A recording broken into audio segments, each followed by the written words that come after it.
فلسطین کے مسلمانوں کے خون کا سودا کر دیا جائے، آپ ایمانداری سے بتائیں کیا رسول اللہ کو منہ دکھانے کے قابل ہے یہ حکمران؟ 40 سے زیادہ قبلہ اسلامی ممالک کے فوجوں کے سپہ سالار ہمارے سابق آرمی چیف 16 فٹا آرمی چیف راحیل شریف ٹرکوں کے پیچھے زبردستی جس کی فوٹویں لگوائی گئی تھی، آپ اندازہ لگائیں جب سے اس کی قیادت آئی نہ وہ اسلامی فوج کشمیر کے لیے آئی، نہ وہ برما کے کٹتے مسلمانوں کے لیے آئی، نہ اس وقت وہ قبلہ اول کے لیے آ رہی ہے۔ اور موجودہ جو ماشاءاللہ ہمارے ہاں تشریف فرما قیادت ہے، ہمارا ایک شکوہ ہے اور مومنانہ مشورہ دے رہے ہیں، حافظ صاحب آپ سے پہلے بھی بڑے بڑے آئے، آپ سے پہلے بڑے بڑے چلے گئے، مشرف جیسا بندہ جس نے پوری ملت کے ساتھ غداری کی، آنکھوں کے سامنے عراق تباہ کروا دیا اس نے اپنی غیر جانبداری کے ساتھ، آنکھوں کے سامنے افغانستان کے اندر 20 لاکھ مسلمان مروا دیے، 80,000 اپنے ملک کے اندر اس جنگ کی بھیڑ چڑھ گئے لوگ، لیکن جب مرنے لگا تو شکل بھی اس قابل نہیں تھی کہ دکھائی جا سکے۔ ہم آپ کو مومنانہ مشورہ دینا چاہتے ہیں، ہم چاہتے ہیں آپ کو صلاح الدین ایوبی، نور الدین زنگی، طارق بن زیاد اور ان سلاطین اسلام اور فاتحین اسلام کے ساتھ شاید پچھلی صفوں میں کہیں نہ کہیں جگہ مل جائے، ہم آپ کو وہاں دیکھنا چاہتے ہیں۔ آپ کا کام یہ نہیں ہے کہ آپ کہیں میں ڈالر کو نیچے لا رہا ہوں، کہ آپ کہیں کہ میں فصلوں کی سنیاں مار رہا ہوں، آپ کا کام ہے میدان میں نکلیے، ایمان، تقوی اور جہاد کے سلوگن کے ساتھ اعلان کیجئے، الجہاد الجہاد، لبیک لبیک۔ ہم صرف اور صرف یہ تقاضا کرتے ہیں کہ ہمیں بتایا تو جائے کہ یہ ابابیل، یہ غوری، یہ ابدالی، یہ شاہین اگر اپنی شہرہ کشمیر کے لیے بھی نہیں چل سکتے، اگر دنیا کی سب سے بڑی انسانی جیل مقبوضہ کشمیر اور مقبوضہ بیت المقدس ان کی بحالی کے لیے، ان کی آزادی کے لیے بھی یہ ہتھیار کام نہیں آ سکتے، ہمیں بتایا جائے کہ پھر اتنے بھاری ٹیکس لگانے کا مطلب کیا ہے۔ ہمیں اچھی طرح یاد ہے قبلہ امیر المجاہدین رحمت اللہ تعالیٰ علیہ آپ کے مبارک زمانے میں جس وقت سقوط کشمیر ہوا تو اس وقت پی ٹی آئی کے وزیر خارجہ شاہ محمود قریشی صاحب نے اپنے بیان میں کہا کہ مودی تم کشمیریوں پہ ظلم کرنے سے پہلے یہ سوچ لو کہ اللہ کی لاٹھی بڑی بے آواز ہے، وہ تم سے پوچھ لے گا۔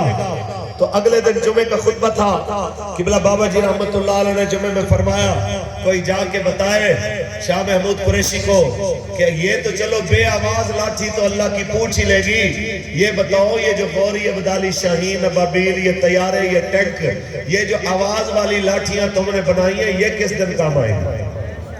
ہمیں یہ بھی تو بتایا جائے کہ ان آواز والی لاٹھیوں کا کس دن استعمال ہوگا۔ تو ہم ایمانداری سے ایک مومنانہ مشورہ دینا چاہتے ہیں اپنے ملک کے وزیر اعظم صاحب کو کہ آپ کو شاید علم نہیں ہے کہ محمد علی جناح بانی پاکستان کا اسرائیل کے بارے میں نظریہ کیا تھا۔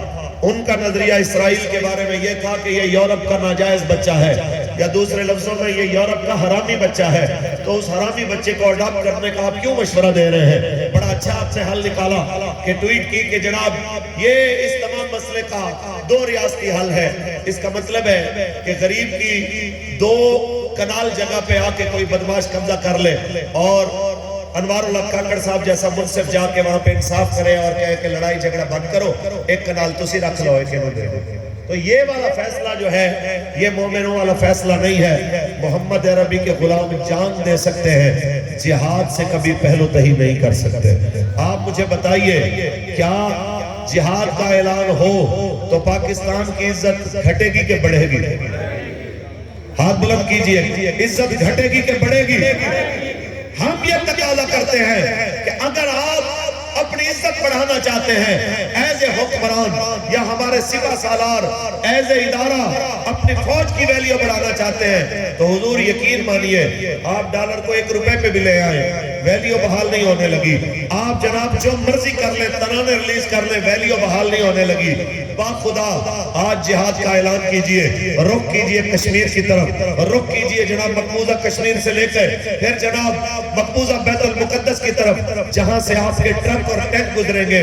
وہاں پہ اگر لوگوں نے آپ کی راہوں کی خاک کو آنکھوں کا سرمہ نام بنایا تو ہمارا نام بدل دیجئے گا.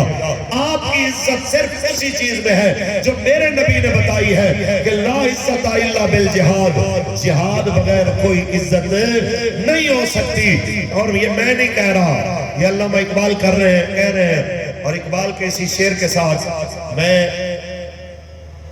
ناظم اعلیٰ شمالی پنجاب مرکزی رکن شورا حضرت علامہ مولانا غلام عباس فیضی صاحب دامت برکاتہم العالیہ آپ کو دعوت خطاب دوں گا. اقبال سے پوچھے کہ بتائیے ترقی کا راز کیا ہے؟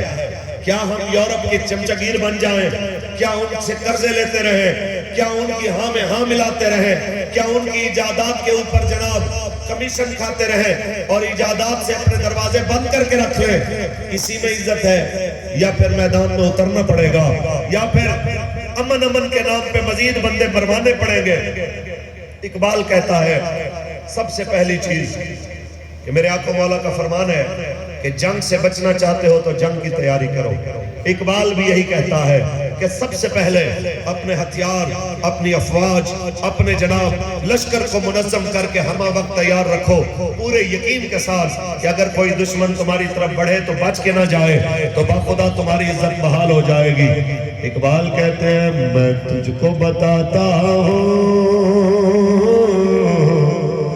تقدیر امم کیا ہے, میں تجھ کو بتاتا ہوں تقدیر امم کیا ہے. شمشیر و سرا اول طاؤس اور آخر, شمشیر و سرا اول